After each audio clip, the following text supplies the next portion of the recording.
Salam. 1 iyun bayramınız mübarək sizin də. Biz 1 iyunda bulvara gəlmişik. Göstər. Pupu. Bu da cürbəcür 3D marojna trenddir. Pupu. Yəni üzümdür pupu. İndi bunu yeyib sizə göstərəcəyik. Zat necədir? Açılır.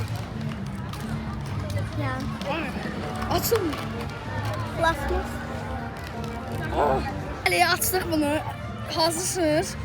3, 2, 1. Of! Pupu! İçinde burada şey var. Pupu! Çubuğundan götür. Çubuğundan. Çubuğu. Yoktu. Alttan belə tart, çubuğu çıxsın. Çıxdı. İndi dadına baxdıq və sizə deyəcəyik. Eynən üzüm. Bakın. Və rəngi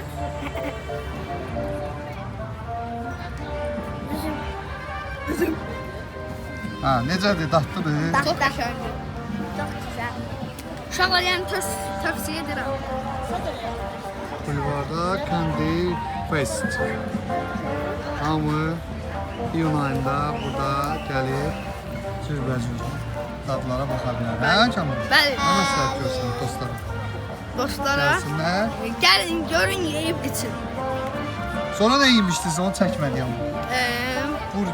Nə bu gün? Soyuq iceburger. Iceburger. Sonra uşaqlar fərqli şeylər də var. İstədiyiniz kimi takiz falan filan. Bütün hər şey var burada yəni. Gəlin bura. Yəni kartuşka da var. Bütün hər şey var yəni. Gəlin bura. Tamam. Sonra.